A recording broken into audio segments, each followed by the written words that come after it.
Because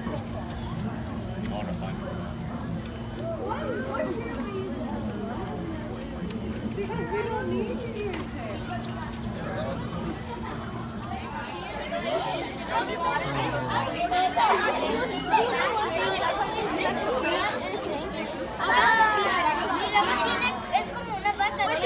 What should we name the long skinny one? I don't know. Get a degree maybe in marine biology or something along those lines. Then you probably have to do internships at places like this to get experience in dealing with them. We can actually ask that question to one of our mammalogists because they'd be more familiar with them. Each one is going to be training.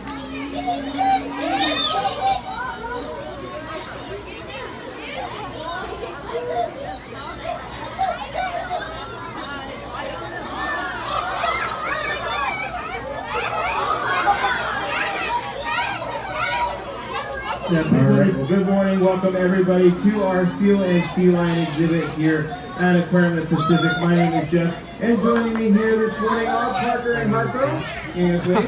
There we go. These are our two oldest sea lions we have here at the aquarium right now. We also have two others here. Over there with Katie, that's Chase. He's going to be working over on the side there for a little bit. He's going to come up to the window right now. Actually, there he is. That's Chase, our youngest one. And then over here with Sarah, that is Kane, our second youngest sea lion. Now we also have three of our harbor seals currently on exhibit as well. Over here with Dawn, that is Ellie. She is our oldest harbor seal. With Alex over here is Kaya. And then finally behind me with Carly is Troy. So these are all of our pinnipeds we have here at the aquarium. So we're going to talk a little bit about the different types of training that we can do with these guys. So we can actually break their training down into three different categories. And the first and most important type of training we do is what we call their husbandry behaviors. These are the things we can do that allow us to take care of them. So as Parker and Harpo over here, I can use this opportunity to check these guys out, making sure they are looking good and healthy. So I can start by looking at their faces, looking at their eyes, ears, noses. I can have them open up their mouths, checking at their teeth and their tongue, making sure everything looks good there. I can have them present their flippers, checking out the tops and bottoms of the flippers, making sure they're looking good. Also, doing things like having them lie down. There we go. So I can check over their bodies here. I can have them roll over. Good. Looking at their undersides as well. And we do have a veterinary staff here who will come check these guys out whenever they need to, including annual exams. But it is nice to be able to go through and do all these different types of behaviors every single day. Now, a second type of training we can do is physical exercise. So giving these guys some things to do to give them a little bit of a workout. So Harpo can do some dances over here. And Harpo. They can both do some handstands. I'm going to see if they can show the handstands off for us there. So those are just some of the things these guys can do on land. But in the water, these guys can also do some other cool behaviors. One of those behaviors is an important one that they would use out in the wild called a porpoise. You're going to see them doing that right now. And this is a great natural behavior that they might use to go from point A to point B. Also maybe chasing after prey, going after predators. Good. So it's a really great behavior they're able to use. And then they have another one that they can use to show off the strength of their flippers. See if they can show this off for us. Killer. And so hopefully these boys will be jumping right up here in front of me, showing off those flippers. Good. Nice job by these guys. Now, in addition to that, we can also do mental stimulation, which is also a very important behavior, making sure their brains are always working. So this could be everything from giving them different types of toys that they can interact with, some with food, some without. Even just having these two guys working together, that's another type of richer mental stimulation these guys can have. And then also going through and doing things like training new behaviors. And one of the tools we use for training new behavior is something called a target pole. And you can see Sarah has one of those up there with Kane, and I think you also have one down there at the window. I do, and I have a volunteer. This is Jessica. All right, perfect. So what we're going to do is we're going to demonstrate how the target pole works. So I'm going to have Harpo hang out here. I'm going to send Parker up to the window, and he's going to come up and touch his nose right onto that target pole, and he's going to hang out there for just a moment. Nice job there by Parker. Now that doesn't look that exciting, but it is very important for them to be able to figure that part of the behavior, because once they learn how to touch their nose onto that target pole, we can use that to create a lot of the behaviors like you've been seeing throughout our session or we'll be seeing later on. Alright, so now what we're going to do though is have a little bit more fun. So I'm going to have Harpo hang out there, so I'm going to have Parker come back to you, and this time you can take him for a walk. So once he gets there, you can start walking along that window, and Parker's going to follow you.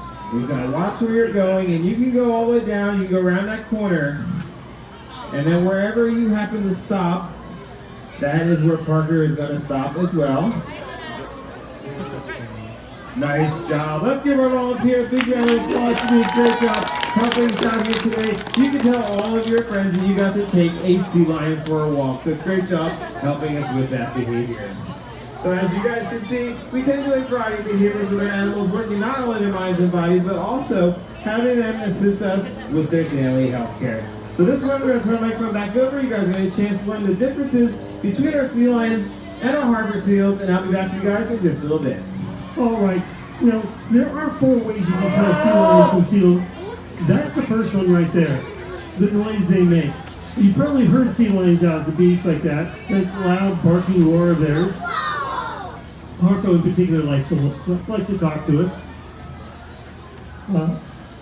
But seals, not so much. Anybody ever heard a seal? What did it sound like? Did it sound like that? That's a sea lion. Seals are much quieter. You can't hear seals from outside the exhibit, but I have been working on my seal impression. Would you like to hear it?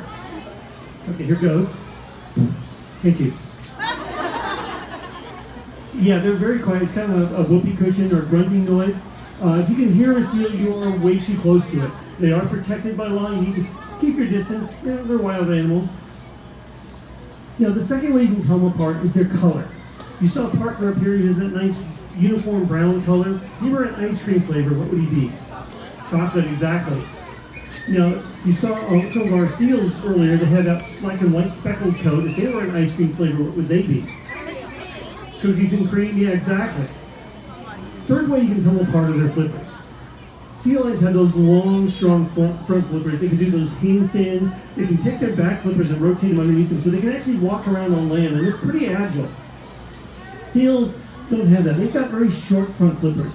They use those to steer in the water. They use their back flippers to power themselves through the water.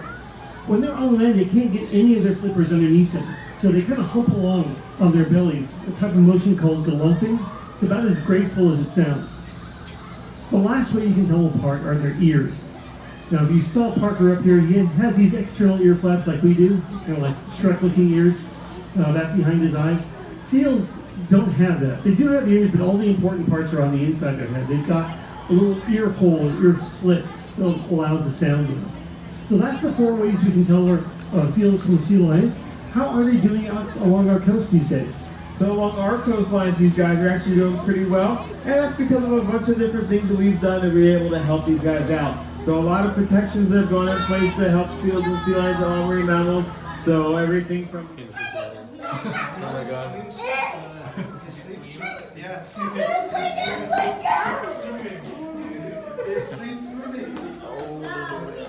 I want to hug it. I want to hug it so bad. I want to hug them.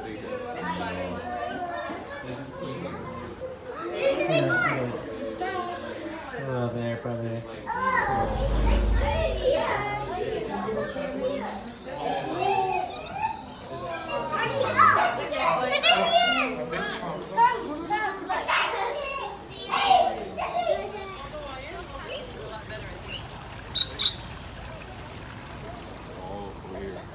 They're all like right there. Some over here.